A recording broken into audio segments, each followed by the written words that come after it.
Vocês se conhecem? Todos aí se conhecem? Vocês já se viram algumas vezes, né? Tem gente assim separado.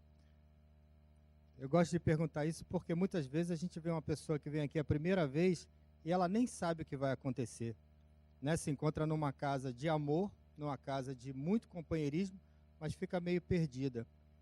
Então eu gosto de saber se alguém veio aqui pela primeira vez, para a gente poder acolher essa pessoa, acolher essas pessoas, se for o caso, inclusive alguns espíritos também desencarnados, com certeza.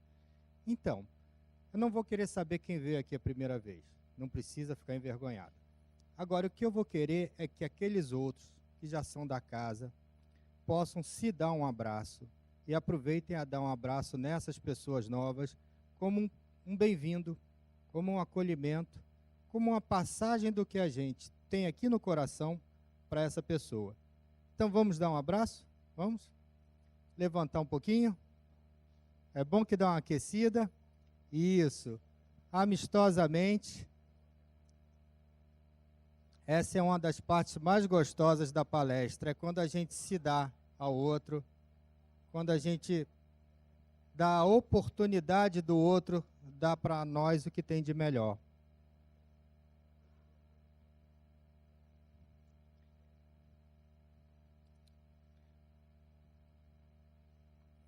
Isso, muitos abraços, muita gente nova.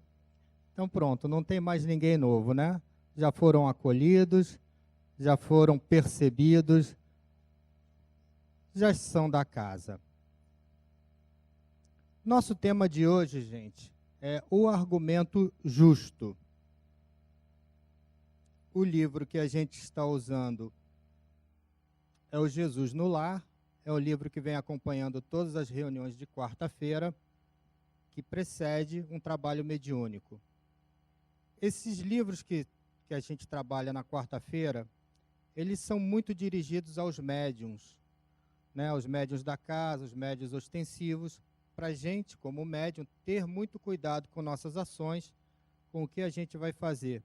O compromisso que a gente tem, né, com a mediunidade e com aquelas pessoas que vêm atrás de alguma resposta, de algum conforto ou de algum tratamento.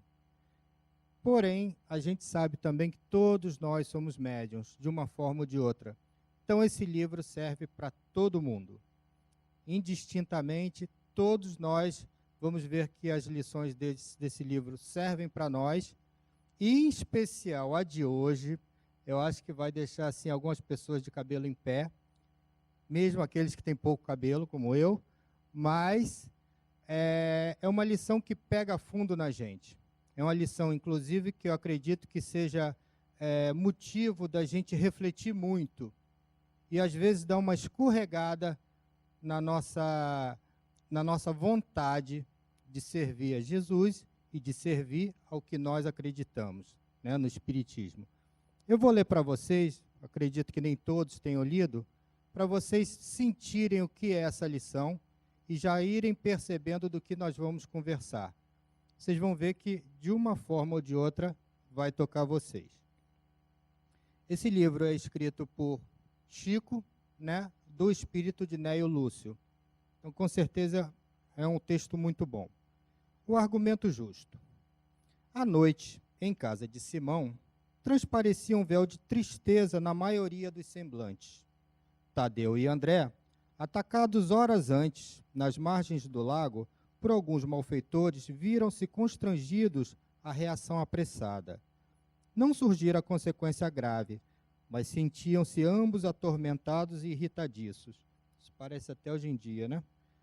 Quando Jesus começou a falar acerca da glória reservada aos bons, os dois discípulos deixaram transparecer, através do pranto discreto, a amargura que lhes dominava a alma, e, não podendo conter-se, Tadeu clamou aflito: Senhor, aspiro sinceramente a servir a boa nova. Contudo, sou portador de um coração indisciplinado e ingrato. Ouço contrito as explanações do Evangelho. Lá fora, porém, no trato com o mundo, não passo de um espírito renitente no mal. Lamento, Mas como trabalhar em favor da humanidade nestas condições? Embargando-lhe a voz, adiantou-se André, alegando choroso: Mestre, e que será de mim? Ao seu lado sou a ovelha obediente. Entretanto, ao distanciar-me, basta uma palavra insignificante de incompreensão para desarmar-me. Reconheço-me incapaz de tolerar o injusto ou a pedrada. Será justo prosseguir ensinando aos outros a prática do bem imperfeito e mal qual me vejo? Calando-se, André interferiu Pedro, considerando. Por minha vez, observo que não passo de mísero espírito endividado e inferior. Sou o pior de todos. Cada noite, ao me retirar para as orações habituais, espanto-me diante da coragem louca dentro da qual venho abraçando os atuais compromissos. Minha fragilidade é grande, meus débitos enormes. Como servir aos princípios sublimes do novo reino, se me encontro assim insuficiente e incompleto? A palavra de Pedro juntou-se à de Tiago, filho de Alfeu, que asseverou abatido: na intimidade de minha própria consciência, reparo quão longe me encontro da boa nova, verdadeiramente aplicada. Muita vez, depois de reconfortar-me ante as dissertações do mestre, recolho-me ao quarto solitário para sondar o abismo de minhas faltas. Há momentos em que pavorosas desilusões me tomam de improviso. Serei, na realidade, um discípulo sincero? Não estarei enganando o próximo? Tortura-me a incerteza. Quem sabe se não passo de reles mistificador? Outras vozes se fizeram ouvir no cenáculo, desalientadas e cheias de amargura. Jesus, porém, após assinalar as opiniões ali elucidadas, enunciadas entre um desânimo e o desapontamento, sorriu, tocado de bom humor, e esclareceu. Em verdade, o paraíso que sonhamos ainda vem muito longe, e não vejo aqui nenhum companheiro alado. A meu parecer, os anjos na indumentária celeste ainda não encontram domicílio no chão áspero e escuro em que pisamos. Somos aprendizes do bem, a caminho do Pai, e não devemos menoscabar a bendita oportunidade de crescer para Ele, no mesmo impulso da videira que se eleva para o céu depois de nascer no obscuro seio da terra, alastrando-se compassiva para transformar-se em vinho reconfortante destinado à alegria de todos. Mas se vocês se declaram fracos, devedores, endurecidos e maus, e não são os primeiros a trabalhar para se fazerem fortes, redimidos, dedicados e bons em favor da obra geral da salvação, não me parece que os anjos devam descer da glória dos cimos para substituir-nos no campo de lições da terra. O remédio, antes de tudo, se dirige ao doente, o ensino ao ignorante. De outro modo, penso, a boa nova de salvação se perderia por inadequada e inútil. Às lágrimas, todos os discípulos transformaram-se em intenso rubor, a irradiar-se da fisionomia de todos, e uma oração sentida do amigo divino imprimiu ponto final ao assunto. Vocês conseguiram sentir aonde cada um de vocês, ou cada um de nós, nos encaixamos nessa lição? Quem será de nós que está aqui hoje aprendendo, ou às vezes palestrando, ou ensinando, que não se depara de vez em quando a pensar: será que eu mereço passar isso tudo para essas pessoas, para esses espíritos, amigos, se eu não vivencio isso? Então, essa lição é exatamente isso. Como é que eu posso fazer alguma coisa para o bem? Como é que eu posso me dedicar a obras do bem? Como é que eu posso me dedicar a evangelizar, a instruir, a mediunizar, se eu não vivencio o que eu passo? E eu sou, particularmente, eu sou professor do grupo de infância e juventude. E isso realmente sempre veio a mim. Como é que eu posso passar para aquelas crianças e aos jovens e nas palestras, né, aos adultos, coisas que eu não faço? E aí Jesus, graças a Deus, veio a meu encalço. Vocês entenderam aonde está aí a dúvida e aonde está a resposta de Jesus? E é isso que nós vamos falar. É isso que trata a lição número 38.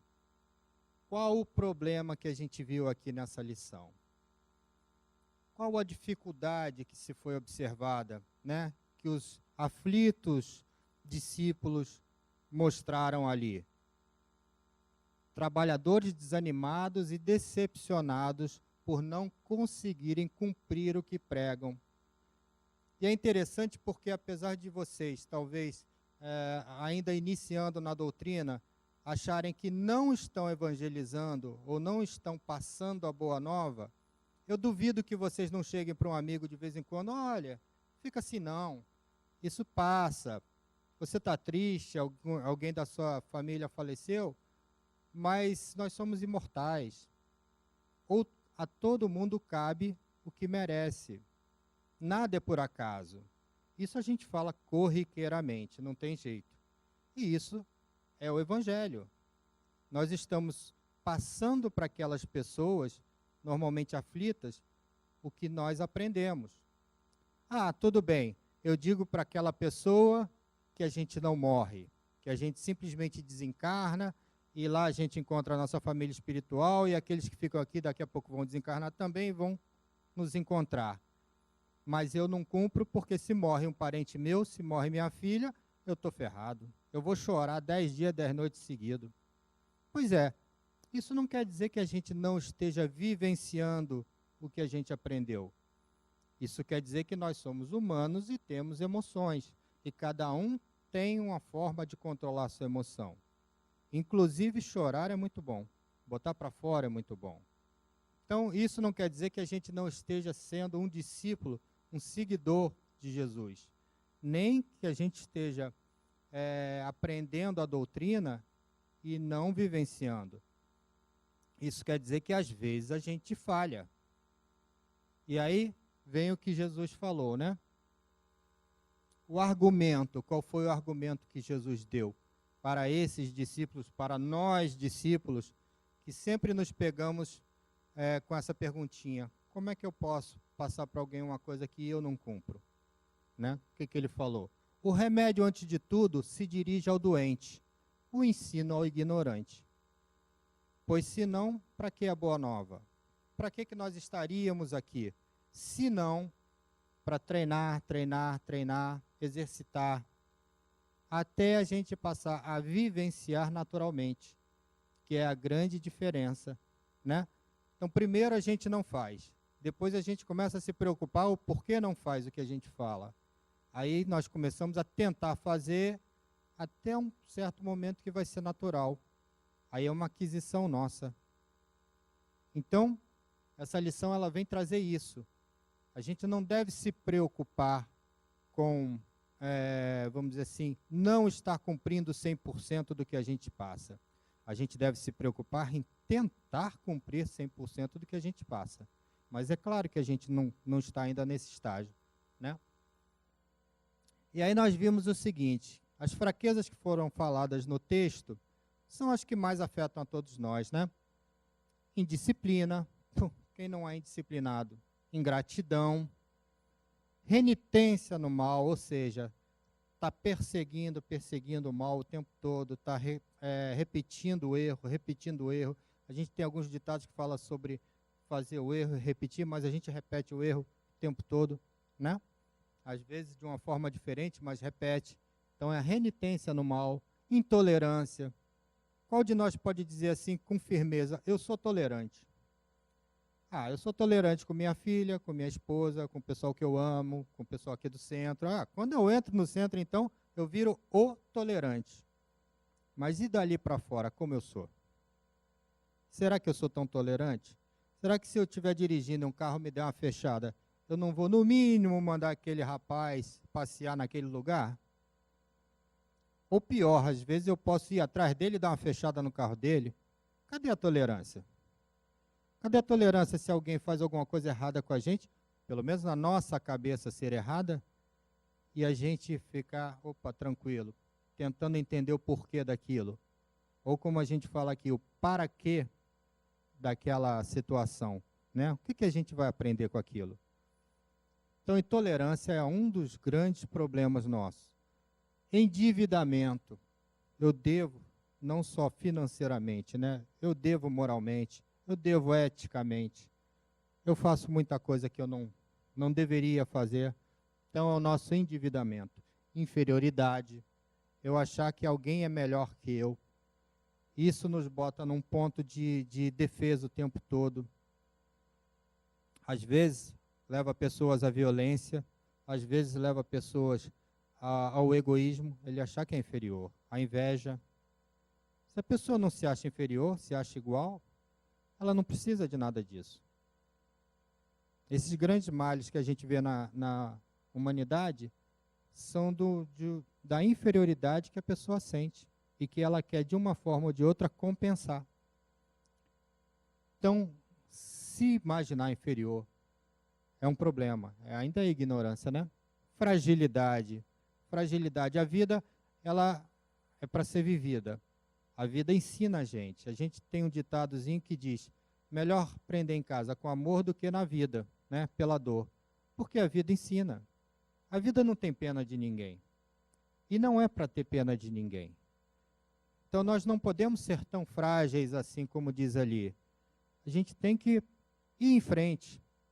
Tropeçamos, levantamos e vamos em frente. Tropeçamos de novo, levantamos e vamos em frente. Ah, estou machucado. Tudo bem. Dá um tempo, se recupera e vamos em frente. A gente não pode ser tão frágil assim. Por quê? Porque o nosso irmão não é frágil assim. Às vezes ele tem muito menos que a gente, está nos segurando, está nos garantindo a sobrevivência, e nós somos frágeis. Ele não pode ser. Então, na realidade, nós também não podemos ser. A gente precisa, né, dar uma pensada nisso e começar a transformar esses lados nossos. Enganação. E aí essa enganação é entre aspas, né, porque na realidade a gente não engana ninguém.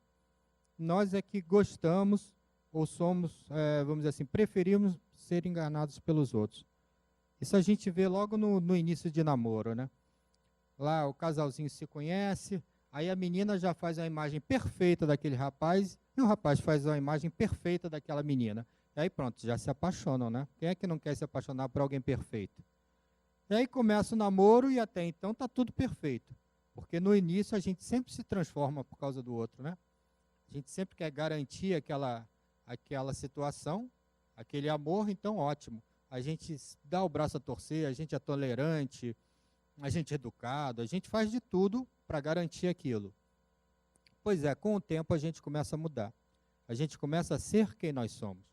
E aí começa aquele papo assim, ué, mas você não era assim. Ué, mas você não fazia isso. Você não fazia questão disso ou daquilo. Por quê? Porque na realidade a gente se mudou por causa da outra pessoa.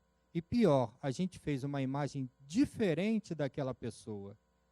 Então aquela pessoa não é aquilo que a gente imagina. Aquela pessoa é o que ela é. É culpa nossa da gente ter interpretado errado as coisas. Né? Às vezes a gente fica assim meio hipnotizado pela paixão e pronto, tudo é bom. Só que nesse tudo tem um monte de coisa que não é boa. Mas a gente precisa viver isso. Isso faz parte da vida. Então a gente não pode ser frágil, como eu falei em cima, e também não pode se achar que está enganando, porque nós somos nós mesmos. Vocês já repararam o seguinte? Que todo mundo quer ser feliz. Todo mundo, todo mundo. A gente pode pensar no bandido, no ladrão, no assassino, em nós mesmos, em qualquer um. Todo mundo quer ser feliz. Ah, mas então por que aquela pessoa usa droga, aquela outra corre no carro, aquela outra se corrompe ou faz coisas erradas?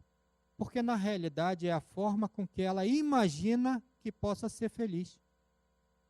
A questão é essa. Por que nós estamos aqui hoje? E por que a gente vem a um centro ou a gente vai em algum lugar para aprender as coisas? Para a gente aprender os passos para ser felizes. Mas enquanto a gente não sabe, a gente vai tentar ser feliz da forma que a gente souber. E aí a gente erra muito. A gente erra muito e vai aprendendo com o tempo que não deve fazer aquelas coisas. Nós jovens, pelo menos na minha época, a gente bebia muito, né? Era jovem e tal, opa, já estou em idade de beber, vamos beber. Aí, uma bruta dor de cabeça depois. Dor de cabeça, e às vezes vomitava e tal. Tinha que aprender. Mas eu bebia para quê? Era para ter dor de cabeça e tal? Não, é porque eu imaginava que aquilo, de alguma forma, me trazia uma felicidade. E aí a gente confunde felicidade com prazer. Prazer é um sentimento, né, é uma, vamos dizer assim, é uma emoção que nos traz, de alguma forma, um bem-estar. Isso é prazer. Já felicidade não, é um estado de espírito. E para ser feliz, a gente tem que estar nesse estado de espírito. A gente tem que estar se sentindo completo, pleno. Mesmo que a gente more numa favela, mesmo que a gente não tenha dinheiro para ir comer na churrascaria, que a gente não tenha carro, mas eu posso me sentir pleno. Eu posso sentir que naquele momento, aquilo é tudo o que eu preciso. E quanto menos a gente tem, na realidade, menos responsabilidade a gente tem também, né? Quanto mais a gente tem, maior as nossas responsabilidades.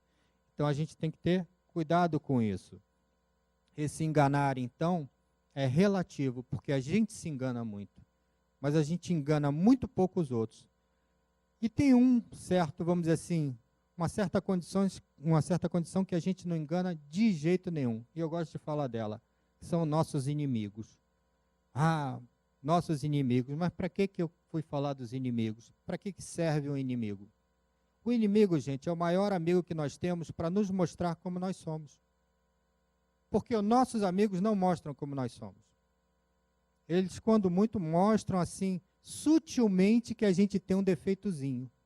Mas o inimigo não. O inimigo, ele vai lá na cara e fala, ó, você é isso, você fez isso de errado, não sei o que, papapá. E aí a gente vai ver que aquele inimigo está trazendo um benefício para a gente. Por mais que a gente tenha todos aqueles defeitos de indisciplina, intolerância, etc., e fique com raiva e não sei o que, e é meu inimigo, mas na realidade ele está ajudando a gente. E é por isso que os inimigos são colocados juntos, para poder se acertar e para poder nos fazer nos conhecermos. Porque senão a gente não se conhece. A gente acha que é uma coisa e é outra. Daí o enganação. Enganação sou eu que me engano o tempo todo. E aí a gente lembra assim, rapidinho, o que os apóstolos falaram para Jesus, né? Ouço contrito as explanações do Evangelho. Lá fora, porém, no trato com o mundo, não passo de um espírito renitente no mal. Então isso acontece com todo mundo, né? Quando a gente está com aquelas pessoas que a gente gosta, a gente é cauteloso, a gente é tranquilo, a gente é paciente, mas quando a gente vai ali para fora, para a vida, nem sempre a gente é. Então a gente precisa olhar isso. André, reconheço-me incapaz de tolerar um insulto ou a pedrada. Pois é, outra coisa que a gente tem que exercitar. A gente precisa exercitar. Por isso que o espírito só desenvolve quando ele reencarna. Por isso que ele não se desenvolve tanto enquanto está no plano espiritual. Porque lá ele sabe quem ele é, sabe quem é o outro, sabe quais são as faltas que todo mundo tem e sabe o que ele tem que acertar. Aqui a gente não sabe de nada. Aqui, quando a gente nasce, zera tudo. Eu não sei quem é que está comigo, quem é da minha família, como diz aquele filme, né, Dormindo com o Inimigo. Não sei se eu estou dormindo com o inimigo, mas eu sei que tem o amor do núcleo familiar para pelo menos unir a gente.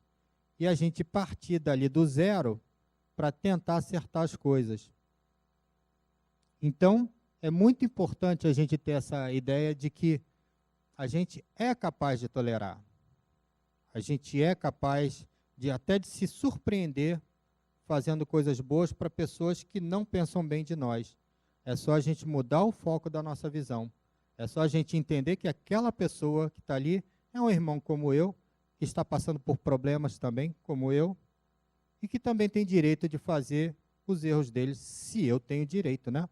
Senão, eu tenho que tirar todos os meus erros de uma hora para outra. Pedro, minha fragilidade é grande, meus débitos enormes, Como servir aos princípios sublimes do novo reino, se me encontro assim insuficiente e incompleto? Pois é, mas dá. Senão Jesus não teria convidado a todos nós. Todos nós fomos convidados por Jesus. E de repente até um de nós conheceu ele lá, hein? Olha lá. Olha a responsabilidade dessas pessoas que viveram lá, hein? A gente já viveu muitas vezes. Para quem não acredita, uma hora vai acabar acreditando. A ciência já está comprovando muita coisa. Inclusive, a vida após a morte já está comprovado cientificamente. Agora, o que será que a gente fez no passado? O que a gente traz aí de pretérito para a gente acertar? Né? Então, a gente precisa ter essa visão. Nós não estamos aqui de passagem nem passeando. A gente está aqui para trabalhar, inclusive, um projeto que nós fizemos para reencarnar. Então, basicamente, o que vem aí pela frente, ou o que nós já passamos, nós escolhemos passar. E se não estava no nosso projeto reencarnatório, no mínimo foi uma escolha errada nossa. Então, de qualquer forma, a gente escolheu. Se a gente escolheu, tem que aguentar, não tem jeito. Tem que aguentar e tem que tirar o melhor daquela prova, daquela expiação, daquela lição, né? Então, todos somos insuficientes, incompletos, mas a gente já está no caminho, já estamos na oportunidade, que é a reencarnação. Serei, na realidade, um discípulo sincero? Não estarei enganando o próximo, torturando-me a incerteza? Quem sabe se não passo de um reles mistificador? Tem alguns que são mesmo. Tem alguns que enganam para ganhar dinheiro. É a forma com que eles sabem ganhar dinheiro. Eu não vou julgar eles. Isso eu já aprendi, eu não julgo ninguém. Já aprendi isso. Mas, às vezes, a gente tem que ter cuidado de nós não estarmos mistificando, de nós não estarmos inventando, né? Faz parte nós termos vários defeitinhos, então a gente, às vezes, quer enaltecer esse defeito e dar uma escorregada. Pois é, a gente precisa abrir os olhos. Porque nós temos que ser e temos o direito de ser quem nós somos. A gente não tem que se preocupar com o que os outros achem que nós somos isso ou aquilo. Nós simplesmente temos que ser. Cada um de nós tem tantos espíritos amigos juntos que chega a ser até assim, covardia a gente achar que tem gente que não gosta da gente. Tem muita gente que gosta da gente. E quanto mais nós gostarmos de nós mesmos, melhor, né? E aí nós entramos numa pergunta: será que estão errados? Somos diferentes disso? Quando nos vemos nessas situações? Quando é que a gente se vê numa situação de aprendizado, que a gente, sabendo que tem que se esforçar para crescer, para chegar onde a gente quer, a gente desiste? A gente vê isso aonde? Vê no trabalho, vê na escola, vê num vestibular, né, no Enem hoje em dia, vê nos esportes. Na família a gente não vê muito, mas na família isso acontece o tempo todo. A gente não vê porque a gente não para refletir, mas acontece o tempo todo. Então nós temos que ter cuidado, porque essas situações não são só a nível assim de doutrina espiritual. Não é só a nível de ética, moral. Não, isso é o tempo todo. É o tempo todo. O tempo todo eu achar que consigo ou que não consigo. Que posso ou que não posso. Tudo posso, gente. Vocês todos podem. Não agora, talvez. Mas se vocês trabalharem, com certeza vocês chegam. E aí, quando nos vemos nessas situações, a gente se vê o tempo todo. Só que o que a gente pode fazer é modificar a nossa forma de visão e a nossa forma de atitude. O que a gente muda ali? E aí a gente vê que todo mundo larga, né, numa competição. Não é uma competição um contra o outro. Eu não estou competindo com vocês para ver quem chega primeiro no planeta de regeneração. Nem quem de nós vai chegar primeiro a ser um espírito puro. Porque um dia nós vamos chegar. Um dia nós vamos chegar. Mas a minha competição é comigo mesmo. E olha que eu sou o meu maior inimigo, porque eu sou preguiçoso, eu sou renitente, sou teimoso. Então tem erros que eu persisto muito.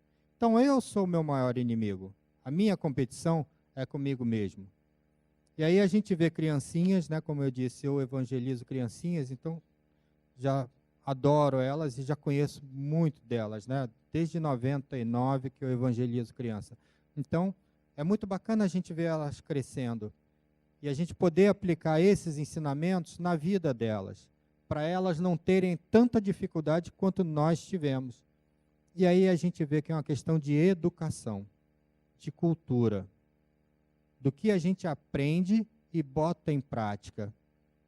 E aí vem a responsabilidade dos pais, vem a responsabilidade das escolas, né, e de nós enquanto adultos, né, porque a competição existe, mas é a competição nossa mesmo. Todos nós vamos chegar no final. Agora, cada um vai chegar, né, numa certa hora. E aí Jesus vem e diz, em verdade o paraíso que sonhamos ainda vem muito longe, e não vejo aqui nenhum companheiro ao lado. Realmente, todos nós somos iguais. É bacana que Jesus se coloca junto com a gente, né? Ele bota tudo, nós também. Imagina, né? Mas ensinando para a gente, é assim que ele se coloca. Somos aprendizes do bem, a caminho do Pai, e não devemos menoscabar a bendita oportunidade de crescer para Ele. Então essa, gente, é uma bendita oportunidade. Conquanto nós já tivemos muitas, talvez milhares dessa oportunidade, hoje nós somos o melhor que nós já fomos. Hoje, agora, nesse exato momento, já somos o melhor, porque ninguém regride. Mas será que a gente deve ficar satisfeito com como nós já somos? Será que a gente já não podia estar um pouquinho melhor? Será que a gente não pode se aplicar um pouquinho mais nos ensinamentos e principalmente no exercício do que a gente aprendeu, que a gente chama de vivenciar? Porque aí é que a gente aprende, é aí que a gente adquire o conhecimento, né? Que a gente apreende o conhecimento. Porque aprender por si só não adianta, senão a escola dava jeito, mas não dá. A gente tem que aprender e apreender. A gente precisa vivenciar o que a gente aprendeu. E é isso, todos continuamos na nossa competição, um achando mais fácil, se ele estiver mais preparado, outro achando mais difícil, se ele estiver menos preparado. E como vocês estão preparados, ou como vocês estão se preparando? É legal, a gente está aqui no Centro Harmonia. Centro Harmonia prepara a gente. É uma casa para preparar os encarnados e os desencarnados, né, para essa corrida da vida. Mas e vocês? Como é que vocês estão se preparando? Vocês estão na ULI? Provavelmente. Vocês estão aproveitando a oportunidade da ULI, que tem uma certa diferença? É bacana, eu já fiz a ULI. E a ULI tem, assim, infinitas oportunidades de aprendizado e crescimento. Agora, a gente só aproveita uma parte. Quanto mais a gente aproveitar, melhor, né? Mais preparado a gente vai estar para essa corrida da vida. Mas se vocês se declaram fracos, devedores, endurecidos e maus, e não são os primeiros a trabalhar para se fazerem fortes, quer dizer, isso tem que partir de nós. A gente não tem que esperar descer um anjo aqui para salvar a gente. A gente tem que fazer a nossa salvação. Redimidos, dedicados e bons em favor da obra geral de salvação, não me parece que os anjos devam descer da glória do cismo para nos substituir, para nos ajudar. Pois se a gente não se ajuda, por que eles vão nos ajudar? É isso. Essa casa é boa porque ela o tempo todo está nos chamando ao trabalho. Aqui não falta oportunidade. Vocês que já são da casa ou que estão se engajando agora, tem N oportunidades. O GRUD é uma delas. Evangelização infantil é uma delas. Sempre estamos precisando de pessoas lá para ajudar. Nós, né, como pais, é que trabalhamos. Então, temos várias oportunidades aqui. É só vocês verem o que se enquadra mais no que vocês querem, no que vocês almejam. E, gente, é só estudar e se preparar. A casa recebe muito bem. Outras casas também recebem muito bem. É importante a gente ter essa noção. O caminho é tortuoso. Às vezes a gente tem sombra, mas às vezes a gente tem sol. Às vezes cansa. Todos nós, uma hora, vamos nos sentir cansados. Mas é assim, né? E aí a gente aprende o seguinte, que nós precisamos ter atitude. Atitudes, no caso. Qual é a primeira atitude? É aprender, né? Sem aprender, a gente não chega a lugar nenhum. Então, o que a gente precisa é estar num local, estar com pessoas que nos sejam positivas. Aquela coisa, né? Afinidade. Eu me junto, eu me uno com aqueles que eu sou afim. Os espíritos que estão com a gente são os espíritos afins nossos. Se vocês estão com muitos obsessores, se eu estiver com muito obsessor, é porque eu não estou numa sintonia boa. E aí eles vão se afinizar comigo ou com vocês. Né? Na mediúnica de hoje, a gente vê muito isso. Né? Aqueles espíritos que estão obsidiando alguém. Mas por que estão obsidiando? Porque alguma coisa em comum aquele espírito tem com aquela pessoa. Gostam de alguma coisa em comum, ou tem alguma coisa a tratar, que foi maltratado lá para trás. Então pronto, eles se unem ali para ver se resolve essas coisas. Os médiuns, né, a casa tenta ajudar de uma forma ou de outra. Esforçar-se, gente, a gente precisa se esforçar. Para os preguiçosos, pode ir deixando isso de lado. Quanto tempo a gente já não perdeu nessa encarnação, né? Por preguiça ou por não querer tomar a decisão de fazer, que para mim é preguiça. Da mesma forma. Aquela decisão de, não, no ano que vem eu faço porque esse ano eu estou trabalhando muito. Ou então, vou entrar na pós-graduação, vou precisar me afastar, etc. Gente, a gente já está na oportunidade, a gente já está no meio da corrida. Não tem como parar agora. Se parar, todo mundo passa. A gente fica para trás. A gente tem que se mover. A gente tem que estar o tempo todo pensando nisso. A gente tem que estar o tempo todo refletindo o que nós estamos fazendo e o que nós poderíamos fazer de mais positivo. Porque é a oportunidade. Nós temos aí, hoje deve ter uns 6,7 bilhões de pessoas encarnadas mais ou menos. Mas a gente sabe que tem de 20 a 30, ou sei lá, mais bilhões de espíritos querendo reencarnar. Nós já estamos aqui, gente. A gente já está no meio do caminho.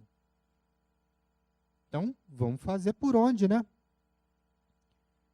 Aprender o ensinamento, aquilo de apreender. Ou seja, não adianta simplesmente ver aquilo, decorar para uma prova. Não, eu preciso aprender. Aquilo tem que estar introduzido em mim. Como é que eu vou saber? Vivenciando, passando a ser natural. Aí pronto, virou uma aquisição nossa. Enquanto não é natural, não virou uma aquisição. A gente pode falhar, a gente pode escorregar. Muitas coisas a gente não escorrega mais, legal. Mas muitas coisas a gente ainda escorrega. Muitas coisas a gente ainda para pensar, faço ou não faço? Quando a gente para pensar é porque ainda não adquiriu conhecimento. Melhor, não adquiriu a vivência, né? Mas quando a gente já adquiriu, a gente não pensa mais, a gente faz a coisa que é certa, que é correta e pronto. Mas o que é correto, o que não é? Já que está muito na moda de dizer que é tudo muito relativo. Nós temos as leis de Deus para nos dizer o que é correto e o que não é correto. O que está fora dali, a gente simplesmente pode escolher. Mas o que está dentro dali, não, gente. O que está dentro dali tem que ser obedecido. São leis universais. Da mesma forma que a lei da gravidade é uma lei universal, e a lei da ação e da reação da física, existe a lei da ação e da reação, que é causa e efeito na nossa doutrina. São leis universais. Se a gente não faz, se a gente não obedece, ou se a gente não está naquela linha, com certeza a gente vai tropeçar e ficar para trás. Até a gente voltar e pegar o segmento novamente, demora um pouco e exige esforço. E às vezes, né, sofrimento. E por último, gente, como atitude a gente tem que servir. A gente está aqui para aprender a servir. Aquilo tudo que está lá atrás é porque a gente não sabe servir. A gente sabe servir quem a gente ama, né? Aí é fácil. Mas e quem a gente não ama? E quem a gente às vezes tem raiva? Será que a gente consegue, no mínimo, pensar nisso, refletir? Será que o problema não sou eu?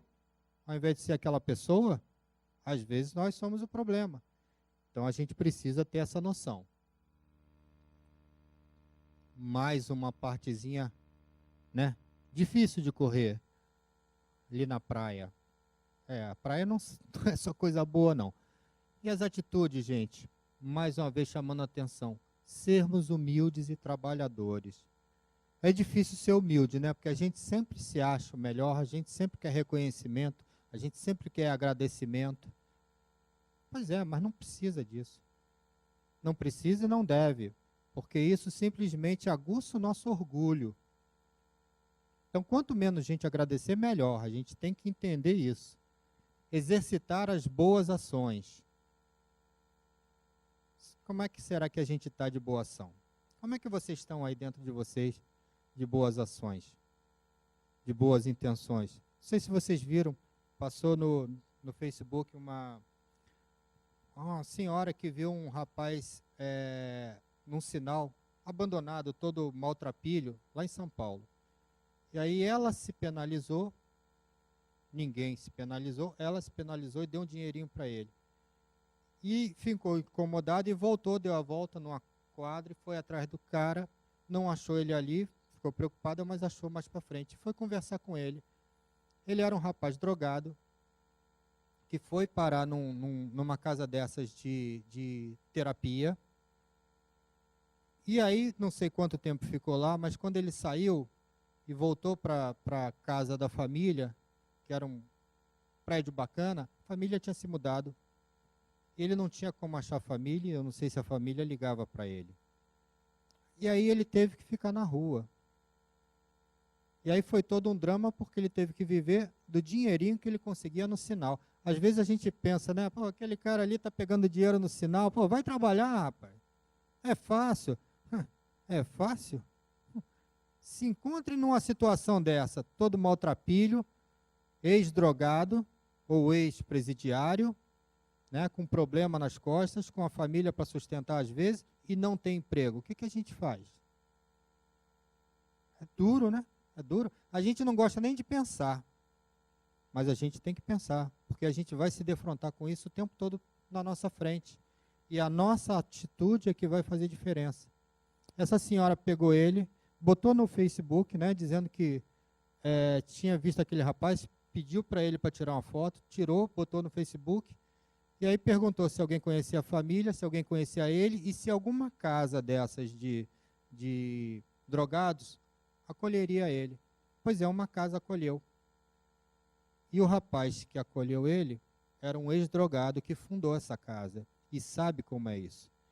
Então, gente, a gente precisa exercitar isso, a gente não pode passar por isso assim, é normal, coisa normal, mais um drogado, mais um miserável. Não, não pode. Enquanto a gente estiver com esse tipo de coração, nós estamos fritos.